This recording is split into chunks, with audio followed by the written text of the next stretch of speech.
Hi everyone, and welcome to the All Things ITSM Global Podcast. We're coming to you from IT Service Management 2015 in Sydney. I'm Kirsty McGowan and I'm here chatting with Tristan Boot, Suresh GP. Hi everybody. And Ivan McFarlane. Hello there. Morning guys. Yeah. Nice to be here with one of my favourite groups of people, I have to say. You have no taste at all, madam. We have all the hosts across, and we seem to bump into each other in all of these conferences. I'm not sure. I saw it in London. I saw you as well in London. Yeah. With a beer and bacon, and that's a different story. It is. I mean, it has been for a long time very much a global village within the community. It is. I mean, some of us met our other halves through this community. Then that kind of issues. But it's fun. I mean, I was at the launch event for ITSMF Australia in 1997. And I remember writing an article about it afterwards, saying I knew I was in a service management conference because I came down and people were talking Dutch in the corner. That was always a sign in those days. And it's grown up here in Australia, and then very shortly afterwards in New Zealand. And one of the things that strikes me about it is that Australia and New Zealand massively punch above their weight in this community. You look at their involvement in internationals, the way they drove social media in this industry. I mean, why do you think that you're so damned good at it? I think we've got used to the isolation because, I mean, geographically, both Australia and New Zealand are very isolated. So we have to pick up on social media and things like that to actually get involved at that level, and otherwise we are just this little community down at the bottom of the world with no links to anywhere else. So it's really important for us to be involved at that social level. And I also see a lot of women representation, particularly in Australia and New Zealand. So I'm not sure, you at least see in the Australian, there's this huge women folks, they're kind of empowered to do that. I mean, is it more of the cultural shift from moving from this area towards the Asia Pacific area, or is it just my own observation of that? Well, I don't know. I might have to defer to you on that one a little bit. I want to pick up on the social thing again. We'll come back to that, Suresh. But the thing is, it is that isolation is huge. But I think we also do things sort of slightly differently down here. I think that the push for the people-based side of things, I think, really came from this part of the world as well. I know it's something I've been passionate about for a long time. And I think because we're that little bit more removed from where the books were written and all those kind of things as well. It's the classic. Everybody always talks about it, and it annoys me. But the classic Kiwi number 8 wire. It's the old fencing wire that you tie everything together with. And we kind of have had to do that a lot in the past. It's that innovation where it comes out. And I think that's been a really key part of it. Yeah, I think that maybe explains why I always felt so comfortable over here, because I'm trying to look at the people side of it. Probably in my case because I never understood the technology. But it is. I mean, and the things I like to talk about are always the things that are easy to talk about here. So and I think, I've been to a few of your presentations down this way, and that really developed my thinking as well. And I think it's this whole part of the world. Of course, the Australians and New Zealanders, we always have a go at each other about who's best. But actually, I've heard a lot of Australians say that because the Australians will say, "Oh, we're relaxed," but the New Zealanders aren't having to tell everybody they're relaxed. We just are. Regardless of that, I think this whole part of the world is actually there seems to be a different attitude, and that's where I think service management fits in. And you look at that room last night. It was full of people who the MC, who was fantastic, kept having to shush the crowd because everybody's just talking, and it's what we do. We're not the IT people who are hiding in the back room.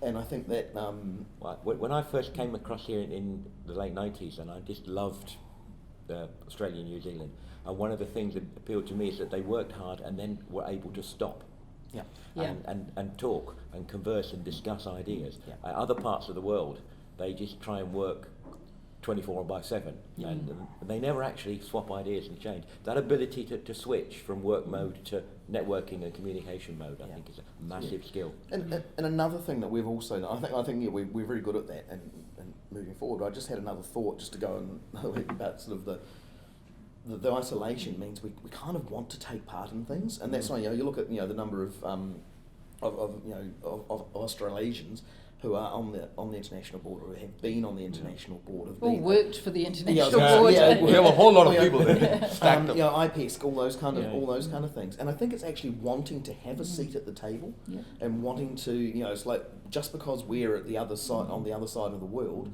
doesn't mean to say that we don't have something to say, and we're willing to travel to do it. The number of times, I go to a conference, or the ITSMF chapter leaders conference, which is generally either in the States or Europe based. If I go to Europe to those, I'm travelling 36 hours or 48 hours to get there sometimes. Everybody's, it's a long way, but it's worth it for the investment to be part of that community, to actually have a say, bring my sort of chapter's views to that area, and that's something we're not scared of doing. It's not like somebody who sits in a village in the the south of England and hasn't been out of their village for 30 years kind of thing. I said south specifically because I know you're not in the south.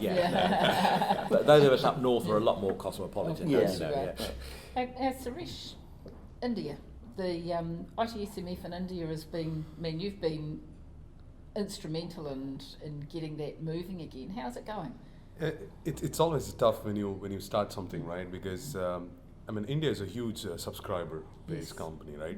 But however, the kind of we've not been able to gather people as we would anticipate. So when I stepped in 2013 after serving on the board for ITSM of Singapore, one of the reasons is just to get people, and when we looked at our budgets and stuff, we had zero money, right? So one of the things is we need to get revenue stream to just get something started. So that's where we started with the annual conferences. So the first conference we had about 68 people. Second conference we had about 138 people. So it was good because as I spoke in these conferences and met a lot of people, I was able to pull in Axelos, TCS, and Manage Engine for that matter. So they thought that they have to come here and support us. So thanks to the vendors and partners who actually created that buzz, and suddenly we seem to get some traction on all of these stuff. And this year we are going to have it on December 4th. That's going to be again in Bangalore. So we're slowly trying to do a lot of events in 5 of the different cities. So it's going on. The question that I've got for you there is, obviously, Kirsty and I have both been involved with ITSMF New Zealand for a number of years, and we're really proud of what we do as a chapter, but we still struggle, and these struggles go right through to the international board as well. We're a bunch of volunteers doing some doing the hard yards basically, and trying to pull people together and trying to get revenue for a start. And actually, I find to some extent for us the revenue's the easy bit, because the vendor community is still very supportive. Getting people to take time out of their day to come to a meeting. And do you find the same thing in India? I think it's everywhere across, right? Even if you give them a month's notice or 4 weeks notice, we just spend about 2 hours and we do it in the heart of the city and up suburbs and everything. We tried options across. But you just still get the 25 people across, right? Getting 25 people for me is massive, because we are not looking at quantity. We're just looking at the quality of the people who are able to exchange meaningful conversations across within the industry peers. So in that way, I think we are doing what we can. We're just hoping that one day this bubble will go up. And I think the same exactly, and that's why I take part in these kind of things as well. It's not an ITSMF thing. It's a service management. How can we spread the word? There is hundreds of thousands, if not millions, of people who are still in this industry. Right from the service desk people through to CIOs, CEOs who should actually know and have some sense of this. But how do we get to them? How do we? And I think that it's even then, it's not just getting to them, it's getting them to say, you know what, I am actually going to commit some time to go and do that. India, you've got probably the hugest population of people who are actually trained in service trained and management certified and other stuff than any other country. Right. I can't think of another country that would have as many as you do in India, and the fact that you still struggle to get more than 25 people to a meeting. And I think there's a couple of reasons. One, so for you to look at, I'm just looking at ISACA and PMI to draw a parallel. If you look at those have CPEs and PDUs, and one of the reasons people come is to attend and get PDUs. I'm hoping with Axelos coming into the CPDs coming across, we might have some kind of traction of these events. Hopefully. It's got to be a scheme that's actually going to work for people. We haven't seen one yet. And there was, obviously, the elephant in the room there Yeah. is PRISM, and there was Yeah. things about that showed potential but didn't. But actually, what I saw from that is, do service management people necessarily want that, and that's the thing. But I think it's capturing people's attention and their what is the value in it to them, and we all know, we're lucky enough that we get to travel the world doing some of this stuff, and I only started that, it's been mentioned in the past, that I started on the service desk. I spent time on the service desk, and I've ITSMF for me, it might be ISACA for other people. These organisations actually give you the opportunity to move up. Absolutely. My worry now is there's so many of them. Are we competing for the same? And so that's an area we talked again in another podcast recently. Is that the world has changed so significantly. ITIL, ITSMF were both new ideas into greenfield situations, and they now have to live in a different world where they're one of multiples. Yes, just So one it's thing. almost like first child syndrome. How do you cope with these new siblings? Are you actually able to get on with them? And the history shows us that first children are always different. And maybe that's the problem we've got with the ITSMF and ITIL. The other thing, sorry, Kirsty. We're going to have to wind up in a minute. Exactly. But there's something I'm quite passionate about with this thing, and there is a lot of passion out there for this. And there's been recent discussions on social media about chapter reorganisations and those kind of things, for instance. And whilst a lot of that became negative, seemed to be negative, actually it was coming from a place of passion. People care about these organisations. People, want to be a part. So actually, what they need to do is turn up, get themselves a seat at the table, force their way in the door if they feel they're being left out and their voice isn't being heard, and make a difference. And that loops back to what we do here in Australasia. And you're very good at forcing doors open. Well, thank you guys. It's actually been a nice experience just chatting amongst a group of podcast hosts for a change.